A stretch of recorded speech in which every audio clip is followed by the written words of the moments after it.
औज़ुबिल्लाहिमिनश्शैतानिर्रजीम बिस्मिल्लाहिर्रहमानिर्रहीम रब्बिश्रह ली सदरी वयस्सिर ली अमरी वहलुल उक़दतम मिन लिसानी यफ़क़हू क़ौली।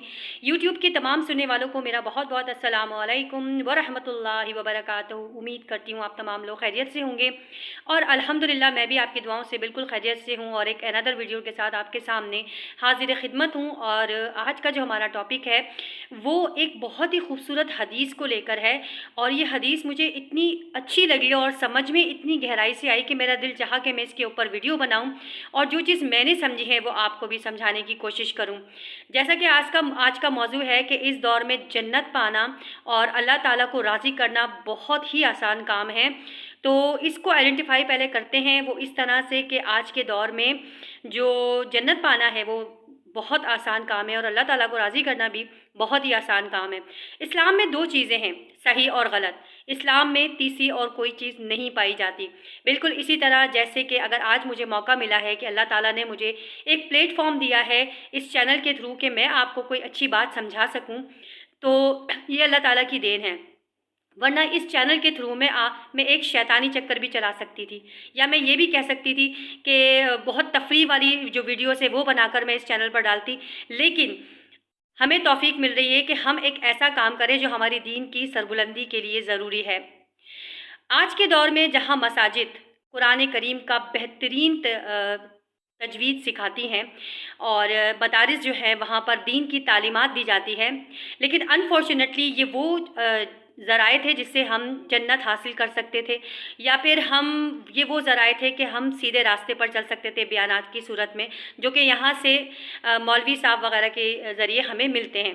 लेकिन अनफॉर्चुनेटली हमारे साथ ऐसा हुआ है कि यहाँ जो मसाजिद हैं या हमारे मुल्क के अंदर जो मसाजिद हैं वहाँ पर अल्लाह के ज़िक्र की जगह लोगों ने सियासत की बातें, ग़ीबतें और दुनियावी मामलात को लेकर बैठना शुरू कर दिया है। और आपस में जो डिस्कशन नमाज के बाद होती है वो ज़्यादातर सियासत के ऊपर होती है या फिर ग़ीबतों के ऊपर होती है। तो फिर हम कहाँ से जन्नत पाएंगे जब वो ज़राए जहाँ कुरान शरीफ को पढ़ाया जाता है और समझाया जाता है, जब वही दुनियावी मामलात में पड़ गए। देखिए, दीन में तो अल्लाह ताला ने दो रास्ते दिखा दिए, एक सही और गलत, तीसरा तो और कोई रास्ता हमें दिखाया ही नहीं। इसलिए या तो हमें सही चलना है या फिर हमें गलत रास्ते के ऊपर। ज़ाहिर सी बात है, फिर जब हम सही नहीं चलेंगे तो फिर हमारा रास्ता जो है वो शैतानी रास्तों के अंदर शुमार हो जाएगा कि हम शैतानी रास्तों को अपनाकर उनके पास चल रहे हैं। अब इसी तरह हम बात करते हैं कि हमारे ऊपर जो मुसीबतें आती हैं ना, वो फ़र्ज़ को छोड़ने के ऊपर आती है। हमारे मुल्क में ऐसा कॉन्सेप्ट क्लियर कर दिया गया है जी, अज़कार से, नवाफिल से या फिर बहुत ज़्यादा ज़िक्र और अज़कार करने से जो है ना वो हमारे मामलात सुधरेंगे। हमारे मामलात सिर्फ़ और सिर्फ हमारे फ़र्ज़ ना पढ़ने की वजह से बिगड़ते हैं। जब हमारे पास फ़र्ज़ ही नहीं होगा तो ये अज़कार हमारे किस काम के। सबसे पहला सवाल तो अल्लाह ताला के लिए हमारे फ़र्ज़ का होगा कि आपके ऊपर जो फ़राइज़ थे क्या आपने वो किए हैं। जब वो आपने किए ही नहीं तो फिर अज़कार का मामला तो बाद में आता है। तो हमारे मुल्क में ये चीज़ें हैं कि जी तस्बीहात कर ली जाए तो हमारे मामला सुधर जाएंगे और फ़र्ज़ भले छोड़ दिया जाए। फ़र्ज़ों को जो है ना वो इतनी ज़्यादा अहमियत हमारे मुल्क में नहीं दी जाती, बल्कि फ़र्ज़ों को जो है ना वो क्या कह सकते हैं कि बिल्कुल ऐसे डाल दिया जाता है जैसे इसकी वो इम्पॉर्टेंट नहीं है जो नवाफिल की और अज़कार की है।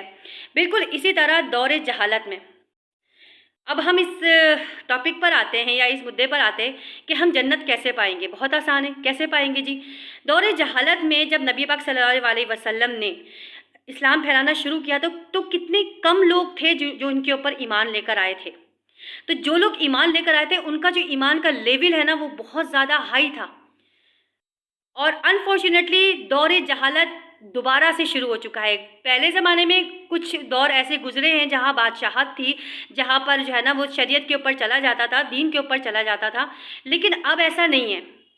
अब वो दौर कुछ नस्लों ने वो दौर दोबारा जो है ना वो दौर जहालत जो है वो दोबारा हमारे साथ ऐसे मामलात किए कि वो दौर जहालत जो है ना वो दोबारा आ चुका है। अब इस दौर जहालत में हमारे पास ऐसा मौका है कि हम इस दौर में जी कर नबी पाक सल्लल्लाहु अलैहि वसल्लम की सुन्नतों पर, कुरान पर अमल करके हम यकीनन जन्नत पा सकेंगे।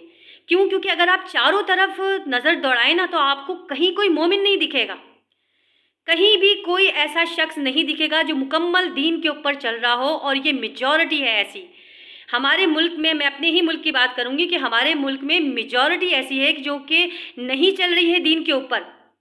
फ़राइज़ अदा नहीं कर रही है, ऐसा कोई काम नहीं कर रही जो कि हमारे दीन के अंदर मौजूद है। और बाज़ टाइम पे तो ऐसा है कि उन्होंने दूसरी कौमों की जो है ना वो चीज़ों को अपना लिया है, उनकी तर्ज़ अमल और तर्ज़ ज़िंदगी को अपना लिया है। तो ऐसे वक्त में एक ऐसा शख्स उठकर खड़ा हो जो आपको दीन की सलाह भी दे, दीन पर चले भी, और जो कि कुरान और सुन्नत को थाम ले, तो वो शख्स उन लोगों में शामिल हो जाएगा जो कि नबी पाक सल्लल्लाहु अलैहि वसल्लम के दौरे जहालत में थे, और फिर नबी पाक सल्लल्लाहु अलैहि वसल्लम के जो अल्लाह ताला ने उनको पैगंबरी के दर्जे पर रखा था, और उसके बाद जो उन्होंने पैगाम इस्लाम का पहुँचाया था, वो फ़ौरन उसके ऊपर ईमान ले आए थे। तो हमारा दर्जा उनमें शामिल हो जाएगा, क्योंकि हम उसी दौर में जी रहे हैं। अब ये हमारी बदकिस्मती कह लें कि हम उस दौर में जी रहे हैं जो दौरे जहालत था, जो कि नबी पाक सल्लल्लाहु अलैहि वसल्लम के दौर में जितनी भी जहालत मौजूद थी वो इस दौर में भी मौजूद है।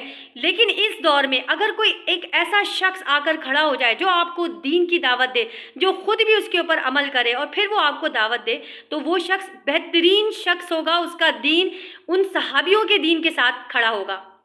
और ये बात मैं इसलिए कह रही हूँ क्योंकि दौरे जहालत में जितनी बुराइयां आज से 1400 साल पहले होती थी, वो तमाम बुराइयां इस माशरे में मौजूद हैं। मैं एक ऐसी जो है ना वो आपको वाक़या कोट करती हूँ अपनी डिबेट में। वो ये कि एक सहाबी थे जिन्होंने इस्लाम कबूल बाद में किया था, जब फ़तह मक्का के बाद या फिर शायद उसके बाद उन्होंने इस्लाम कबूल किया था। तो एक दिन वो खाने काबा में आए और उन्होंने देखा कि नबी पाक सल्लल्लाहु अलैहि वसल्लम, बीबी खदीजा रज़ी अल्लाह ताला अन्हा और हज़रत अली नमाज़ पढ़ रहे थे। उनके एक दोस्त थे जो नबी पाक सल्लल्लाहु अलैहि वसल्लम के चचा थे, जिनका नाम ग़ालिबन हज़रत अब्बास था। उन्होंने पूछा कि भाई ये कौन लोग हैं और ये यहाँ क्या कर रहे हैं? तो हज़रत अब्बास ने कहा कि ये मेरा भतीजा है और ये एक नया दीन लेकर आया है और ये उसका एक रुकन है, नमाज ही वो अदा कर रहे हैं। उन्होंने, ये इसके बाद का वाक़या है, तो जब उन्होंने इस्लाम कबूल कर लिया तब उन्होंने कहा कि अगर मैं उस वक़्त, जिस वक़्त ये तीनों नमाज़ खाने काबा में पढ़ रहे थे, उस वक़्त इस्लाम कबूल करता तो मैं इस्लाम का चौथाई हिस्सा होता। कितनी बड़ी बात है कि उस वक़्त इस्लाम कबूल करना, उस वक़्त जिस वक़्त लोगों ने इस्लाम को जो है ना वो बुरा भला कहा और इसके ऊपर यकीन नहीं किया, अल्लाह की ज़ात के ऊपर यकीन नहीं किया, उस वक़्त यकीन करना, तो वो ईमान कितना मुकम्मल और कितना कामिल होगा। और ये भी वही दौर है, आप यकीन करें हमारे पास जन्नत पाने की इतनी ज़बरदस्त अपॉर्चुनिटी मौजूद है कि अगर हम कुरान के ऊपर चलें और अल्लाह ताला के ऊपर यकीन और उसके अक़ीदा इतना पुख्ता कर लें, तो आप यकीन कीजिए हमारा भी दर्जा उन्हीं में शामिल होगा और जन्नत पाना हमारे लिए बहुत आसान हो जाएगी, बहुत आसान हो जाएगी, और ज़िंदगी भी आसान हो जाएगी हमारे लिए, अगर हमें ईमान का वो दर्जा पाना है तो जब इंसान मुसलमान खाली नाम का ना रहे ना, खाली मुसलमान तो कलमा पढ़ के भी मुसलमान हो जाता है, बाकी तमाम काम तो मुसलमानों वाले नहीं होते। तो हमें मुसलमान नहीं, हमें मोमिन बनना है और हमें जन्नत पानी, हमारा मकसद, मतलब एक एम होता है कि भाई मैंने, अब जैसे दुनियावी तौर पे कोई तालीम है, मैंने MBA करना है या मैंने जो है ना मास्टर्स करना है, मेरी ज़िंदगी में एक एम है, तो हमें अपनी ज़िंदगी में एम पाना है जन्नत के लिए।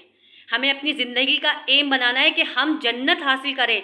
तो जन्नत हासिल करने के लिए वो तमाम काम करें जो नबी पाक सल्लल्लाहु अलैहि वसल्लम ने।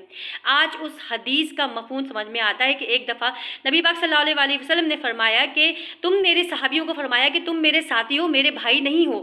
तो आपको कहा गया, सहाबी ने कहा कि या रसूल अल्लाह, हम आपके भाई नहीं हैं। तो उन्होंने कहा मेरे भाई वो होंगे जो बग़ैर देखे मेरी तक़लीद करेंगे, यानी कि हम लोग, क्योंकि वो दौरे आखिरत में आएंगे। नबी पाक सल्लल्लाहु अलैहि वसल्लम ने फरमाया कि वो दौरे आखिरत में आएंगे और वो मेरी तक़लीद मुझे देखे बग़ैर करेंगे। तुम तो मुझे देख कर रहे हो, मैं जैसा कर रहा हूँ तुम भी वैसे ही कर रहे हो, तो तुम मेरे साथी हुए। भाई मेरे वो होंगे जो मुझे बग़ैर देखे मेरे ऊपर ईमान लेकर आएंगे और वो तमाम काम, वो तमाम सुन्नतें, वो तमाम चीज़ें जो मैंने कही हैं उसकी तक़लीद करेंगे, उसकी पैरवी करेंगे, तो वो मेरे भाई हैं। इस मफ़हूम को समझना हमारे लिए इतना ज़रूरी है। इसीलिए इस वीडियो के बनाने का मकसद भी यही था कि हमें अगर जन्नत हासिल करना हमें मुश्किल लग रहा है तो हम कोट करें इस हदीस को, इसको समझें कि वाकई जन्नत हासिल करना इतना मुश्किल काम नहीं है जितना, बुरा मत मानिएगा, मौलवी साहब वगैरह कहते हैं कि जी ये भी छोड़ दो, वो भी छोड़ दो, वो भी छोड़ दो। तो छोड़ना, अगर कोई बुराई है, अगर कोई बुरी चीज़ को अपनाया हुआ है तो उसको छोड़ना कोई इतना मुश्किल काम नहीं है। अच्छी चीज़ों को अपनाना, या फिर अच्छा तो खैर मैं नहीं कहूँगी, क्योंकि दीन में अच्छा बुरा की कोई गुंजाइश नहीं, दीन में सही और गलत की गुंजाइश है। तो सही रास्ते को अपनाना इतना मुश्किल काम नहीं है। अगर हमें जन्नत पानी है तो हमें इस हदीस को समझना पड़ेगा, हमें अपनी ज़िंदगी से वो तमाम गलत चीज़ें निकाल कर बाहर फेंकनी होगी जो हमारी जन्नत के रास्ते में रुकावट है। वीडियो अच्छी लगे प्लीज़ इसको लाइक शेयर और सब्सक्राइब लाजमी कीजिएगा और बेल आइकन में दबाइएगा। I waiting for your comments, मैं आपके कमेंट्स का भी इंतज़ार करती हूँ। अगर आपको वीडियो अच्छी लगी है तो प्लीज़ मुझे कमेंट्स भी कीजिएगा और बताइएगा कि कोई कमी बेशी आपको लगती है, या फिर ये भी बताइएगा कि कोई और वीडियो आप देखना चाहते हैं जिस टॉपिक पर वो ज़रूर बनाई जाएगी। जज़ाकल्लाह व खैरा।